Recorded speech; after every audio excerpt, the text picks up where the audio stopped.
السلام علیکم۔ اردو طفل اردو محاوروں کی ایک نئی ویڈیو لے کر ایک بار پھر آپ کے ساتھ ہے۔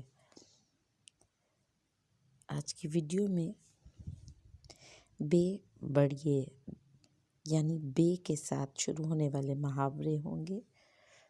تو چلیے شروع کرتے ہیں آج کی ویڈیو۔ بے قضا مارا جانا کا مطلب ہے بے موت مارا جانا۔ دشمن کی بمباری سے نہتے شہری بے قضا مارے گئے۔ آج کا دوسرا محاورہ بے غیرتی پر کمر باندھنا یعنی بے حیائی پر آمادہ ہونا۔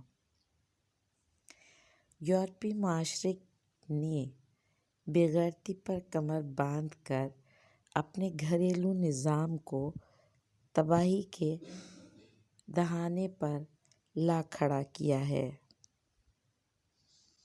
آج کا تیسرا محاورہ بے دخل کرنا یعنی نکال دینا یا خارج کرنا۔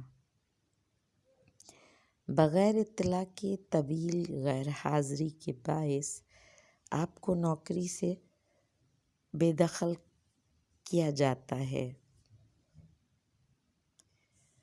بے نوائی کرنا کا مطلب ہے فقیری انداز اختیار کرنا۔ جملے میں دیکھیے بہت سے بزرگان دین نے عیش و عشرت کی زندگی کو ترک کر کے بے نوائی کی زندگی کو ترجیح دی۔ بے رخی اختیار کرنا یعنی توجہ نہ دینا۔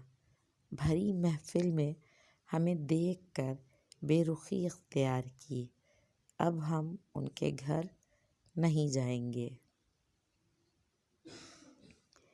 بے بھاؤ کی پڑھنا۔ بے بھاؤ کی پڑھنا کا مطلب بہت زیادہ جوتیاں پڑھنا یعنی بے عزتی ہونا یا مار پڑنا۔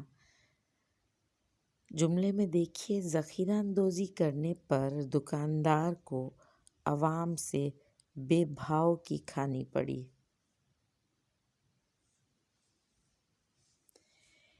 بے غیرتی کا جامہ پہننا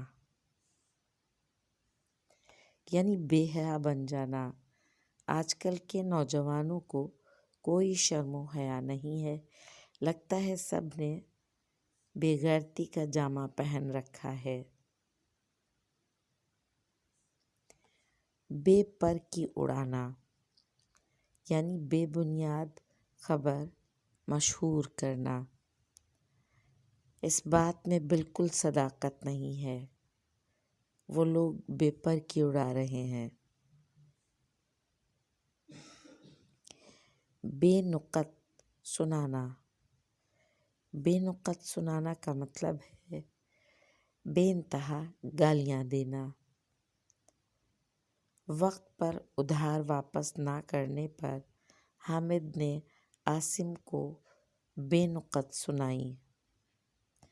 وقت پر ادھار واپس نہ کرنے پر حامد نے عاصم کو بے نقط سنائی۔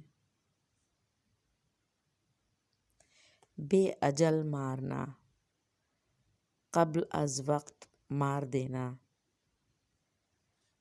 ہائے ہائے، ان ظالموں نے بہت بے دردی سے بے اجل معصوم کو مارا یا مار دیا۔ آج کی ویڈیو کا اختتام۔ شکریہ۔ اللہ حافظ۔